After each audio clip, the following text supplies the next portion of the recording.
Transformer et réhabiliter le patrimoine industriel de la mine de Noyant, voilà le thème du projet d'ingénierie de la chaire Ingénierie des bétons.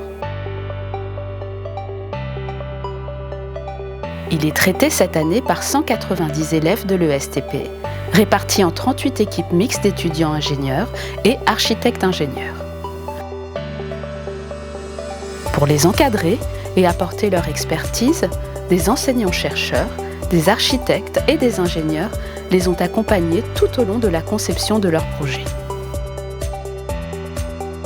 Comment faire de ces bâtiments musées un pôle muséal ? Comment utiliser les matériaux innovants d'aujourd'hui pour mettre en lumière les audaces d'hier ? Quelles solutions propose-t-il pour offrir un nouvel usage à la mine de Noyant ?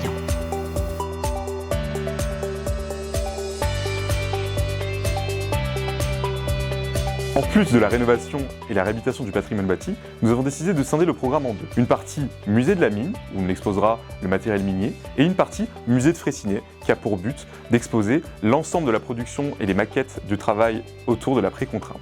Pour ma part, j'ai vraiment apprécié travailler avec la filière bâtiment. En effet, ça nous a permis de un peu plus se mélanger avec les autres filières de l'ESTP qu'on ne connaît pas trop en tant qu'architecte-ingénieur. Et en plus, ça nous a permis de collaborer et donc nous apporter nos connaissances en termes d'architecture et eux d'apporter leurs connaissances en termes d'ingénierie. Et donc ça a vraiment fait un bon mélange que j'ai apprécié. C'est un projet qui nous a permis de développer pas mal de compétences assez transversales. Un projet qui nous a forcé à faire pas mal de calculs de structure, ce qui sera très utile à mon avis dans le monde professionnel. J'ai aussi bien aimé le fait que ça nous a obligés d'avoir des idées architecturales assez fortes pour aussi avoir un parti pris et pas juste faire un calcul de structure et se baser juste sur ça, parce que c'est un projet qui permet vraiment d'utiliser toutes les compétences que l'on apprend au cours de notre formation à l'ESTP.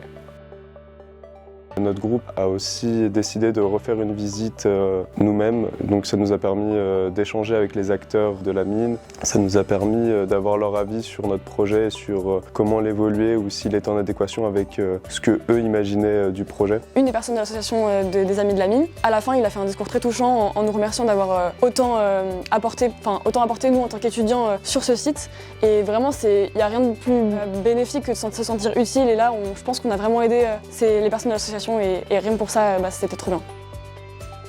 Pour ma part, j'ai vraiment apprécié que l'ESTP nous propose de travailler sur un projet de réhabilitation parce que, à mon sens, c'est vraiment les problématiques de demain, c'est de travailler sur l'existant. Et donc pour moi, c'était un exercice en fait qui est concret et qui va forcément nous arriver après le diplôme. En dehors des aspects techniques qu'on utilise dans les autres matières, comme les calculs, dans les compétences que je retiendrai et que j'utiliserai plus tard, je dirais qu'il y a le montage vidéo, savoir faire une maquette et travailler en équipe, qui sont des compétences qu'on n'utilise pas forcément dans les autres matières. Cet exercice nous est donc très précieux dans l'appréhension des différentes problématiques auxquelles on sera confronté demain dans le monde du travail, sur le chantier ou en agence d'architecture.